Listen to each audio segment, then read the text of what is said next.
Assalamualaikum everyone. Hope you guys must be good and healthy. So now we are gonna move ahead for the moral verbs. I promised you that I will start to teach you like moral verbs in passive. So here we are. So I'm going to teach you first should. But before watching this video, you should watch the video of should, like in active. If you know the active of should, अगर आपको active पता होगा should का, that I should play cricket, I should meet you, I should talk to you, these sort of sentences, और past में भी अगर आपको पता होगा, then you will be able to get easily. But if you do not know what is should in active, so definitely you will face problem while converting them into passive. So passive से पहले we should be aware about should का पता होना जरूरी है. So I will give the link in description. So then first you should watch the video of should and then you can come and watch this video because it is based on passive. ये passive पे, ठीक है? So now we are going to start it. Like you can see modal verbs. We have modal verbs. We have many modal verbs. Like I already elaborated in many previous videos. Like can, should, and we have the past form as well. हमारे पास उनकी past form भी है. But today we will focus into should or should have. हम इन पे focus करेंगे. Should or should have पे I have written the formation in passive. मैंने किस में formation लिखी है? पैसिव में फॉर्मेशन लिखिए. So that directly you just need to think accordingly कि पैसिव में formation sir what have you written. So now look at over here should. Subject should be verb third form. I am just giving you one little bit review. अगर मैं if I have to write in active, अगर मुझे active में लिखना है, so what would be the formation of should? Formation होगी subject plus should plus verb first form plus object. That is a formation in active, जब हम active में पढ़ेंगे. But when we will jump into passive, so ये object आ जाता है subject की जगह पे and then it become should be verb third form and then we will have by object. It is not that important. हमारे पास subject की यहाँ पर इंपॉर्टेंस नहीं होती है. अगेन आई एम मेंशनिंग कि we do not have the importance of subject जब हम कन्वर्ट करते हैं इसको ऑब्जेक्ट में यहाँ पर, ठीक है. सो this is the formation you can see over here. Subject should be verb third form by and subject should not B verb third form, should not be verb third form by object, should subject be verb third form by object. It is really important to convert sentence into passive, but when you are not aware that what will come not, sometimes students commit the mistake like they write not after be, वो be के बाद not लगाता है, should be not. So it is wrong.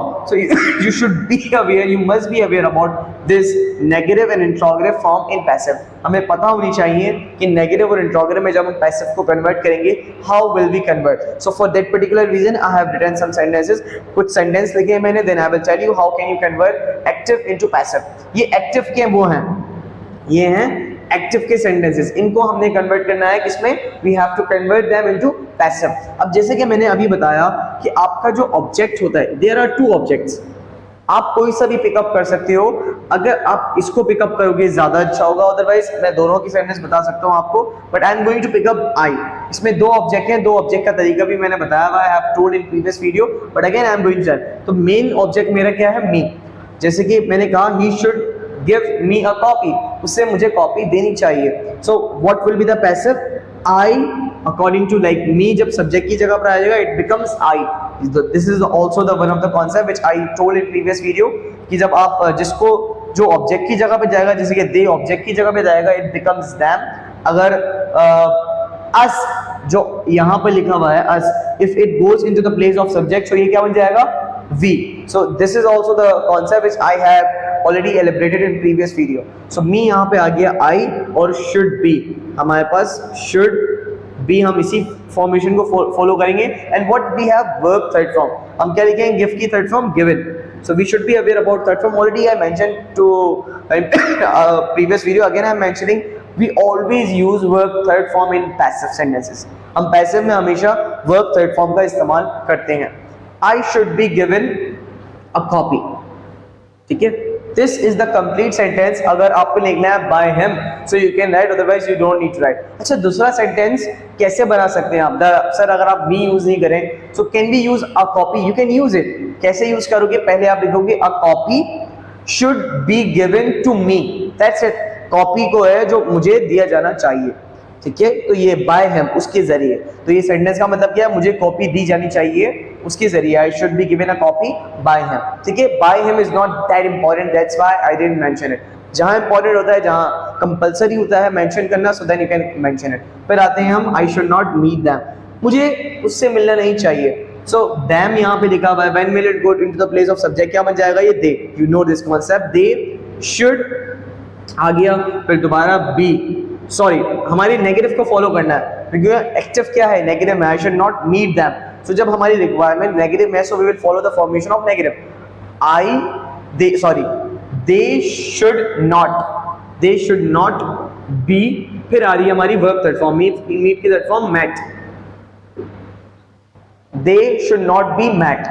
So simple ये है by me, if you want to mention you can mention by me, otherwise there is no, मतलब कि इसका मतलब ये है कि उनसे नहीं मिला जाना चाहिए, they should not be met, this is the pure passive, ठीक है। द नेक्स्ट हमारे पास है should he watch movies, it is an infrogriff, ये infrogriff में, so definitely we will follow the formation of infrogriff। पहले हम क्या लिखेंगे, should लिखेंगे, कुछ भी सब्जेक्ट हो, कुछ भी ऑब्जेक्ट जो लाना हो उसको हमने फिर then we will pick up the object into the place of subject, should movies, फिर क्या है हमारे पास be और verb third form watched, should movies be watched, क्या मूवी को देखा जाना चाहिए। So this is the way by him, if you want to mention by him you can mention, otherwise it's not important।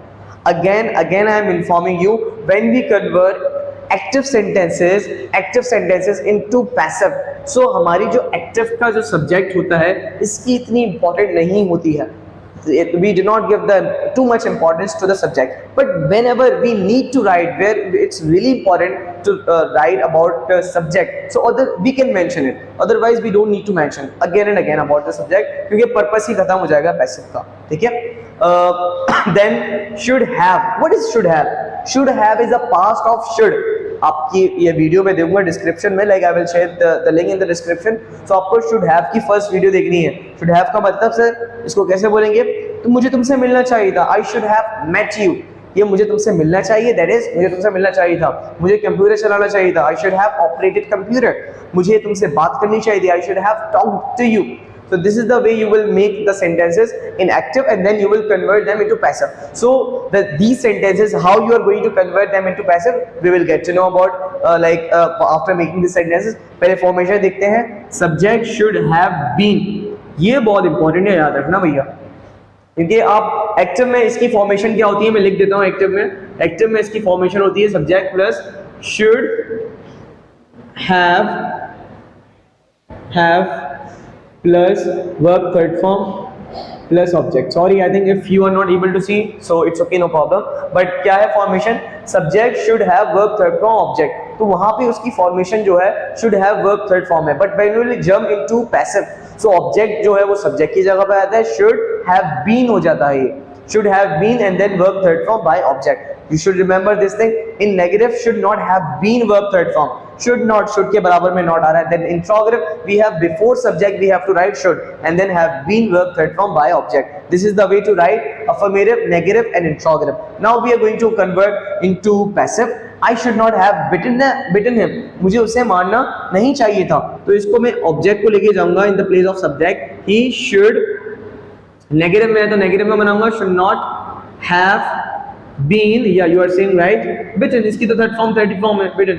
अब इसमें by him by me लिखना है तो लिख लो, otherwise there is no need, ठीक है। The next sentence, my mother should have cooked biryani, मेरी मदर को ना बिरयानी बनानी चाहिए थी। अब इसको पैसिव में कन्वर्ट करेंगे, अब कैसे बोलेंगे, बिरयानी बनाई जानी चाहिए थी, the passive will be biryani को बिरयानी बनाई जानी चाहिए थी, दिस इज द पैसिव, कि हम बिरयानी को ले आएंगे यहाँ पर फर्स्ट ऑब्जेक्ट सब्जेक्ट की जगह पे, biryani should have been cooked। It's really important to mention about your mother, you can mention it by my mother, otherwise यहाँ पे सेंटेंस खत्म हो जाता है कि biryani should have been cooked, biryani को बनाना जाना चाहिए था, ठीक है। So this is the Urdu, I think it's quite easy to say in English rather than speaking in Urdu, biryani should have been cooked, ठीक है। Then we have the last sentence, should they have taken admission in KU, क्या उन्हें Karachi university में या any university में admission लेना चाहिए था, दैट इज एन इंट्रोगेटिव। तो हमें ऑब्जेक्ट क्या पिकअप करना है, क्या केयू या एडमिशन, इस चीज का आपने ख्याल रखना है। अगर आप केयू को पिकअप करेंगे ना then sentence will be wrong, like should KU have been taken, no, क्या कराची यूनिवर्सिटी को एडमिशन नहीं, दैट विल बी रॉन्ग। हमें एडमिशन को पिकअप करना है एज अ ऑब्जेक्ट। हमें some time we have to be little bit sensible in the sentence, हमें sensible होना है, like is it like giving the sense और नॉट।